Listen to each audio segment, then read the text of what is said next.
Hello, hi. Well, this is due to some issues related to my computer. I am no longer able to make this video as before. So now, from now on, I guess I'll have to use my phone to do that. I am very, very angry about it, but I can't. What can I do? Well, let's start. I first wanted to say something about this fight that is on Saturday between Kerman Leharaga versus Michele Di Rocco. And I'm sure at least some of you know that Kerman Leharaga is the new man in the welterweight division on the horizon. He stopped Bradley Skeet in his last fight in 2 rounds. That was a rather big upset, big victory. And now he's fighting Di Rocco, who is a kind of, aging contender who was knocked out by Edward Trojanowski in his last fight, and before that he was stopped by Ricky Burns too. So he was the European super lightweight champion before that. So Laraga is fighting at home in Spain. Of course, he's a puncher, no doubt. Has 20 knockouts, 25 wins. I think this will perhaps go as fast as his last fight, because no way is Di Rocco any better than Skeet. And he's older also, and so I think Laraga will win by another blowout in 3 rounds. A knockout, yes. So, and then there is a fight between Dmitry Bivol and Isaac Chilemba. Chilemba has been a contender for a very long time now, and he's a really crafty guy who hasn't been stopped yet. But perhaps I think this feat or achievement will end on Saturday, because he's fighting. Well, he's been stopped by a corner or injury stoppage, but that's not the same as being knocked out. But he's fighting a guy who's really young and hungry and hard puncher and dangerous, of course, Dmitry Bivol. And this fight will go, I guess, pretty long. But Bivol, he went 12 rounds before he stopped Salvan Barrera in his last fight. So I think this will go about 11 rounds, something like that. Yeah, but he will stop Chilemba most likely. That's my prediction. Dmitry Bivol to win by TKO 11. And then there is a rather big fight between Sergey Kovalev and Eleider Alvarez. Yes. Well, Eleider Alvarez, he's I think still undefeated. And yeah, that's right, 23-0. He's kind of, a strange case. He's got the power, but he doesn't have many knockouts, as many as he should have. I guess he doesn't really, perhaps he doesn't go all the way or out, or maybe he's not a good finisher. I don't know what it is, but he should have definitely had more knockouts. But for what it's worth, he stopped Lucian Bute, so in 5 rounds. So, but against Kovalev, he's just, I think doesn't have much chance, and he can make it interesting. He can even make it close, well, at least for a few rounds, perhaps, and before he succumbs to Kovalev's power and his ferocious attack.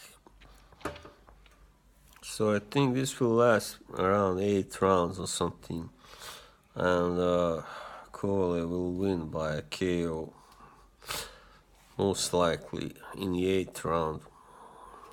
So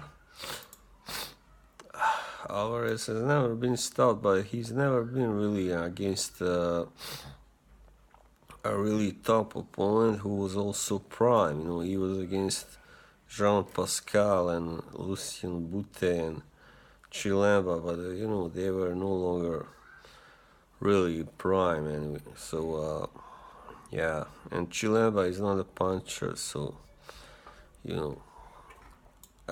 is facing for the first time a guy who is really a puncher and one of the best perhaps I guess the best now in the division right now, and who is still at his peak. So I would be surprised if this ended as anything else than a dominant knockout victory for Kovalev. Yes. And then there are a couple of fights, I guess, or a little bit more that I would want to say something about. Andrea Berto versus Devon Alexander. That's a fight that nobody cares so much about now anyway, because both guys have stopped being, irrelevant in boxing for at least couple 3 years ago something. When Berto lost, he lost first to Victor Ortiz, of course, and then to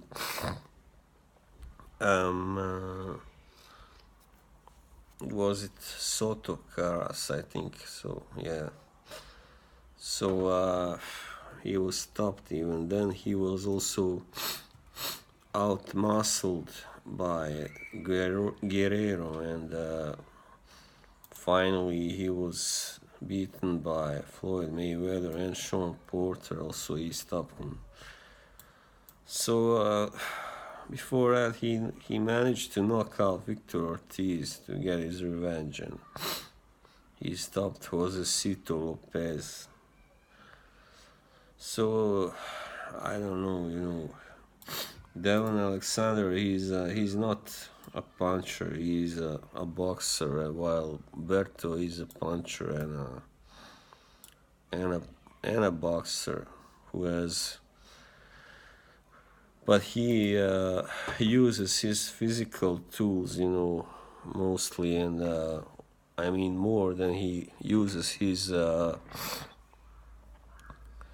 defensive skills and that stuff, boxing IQ.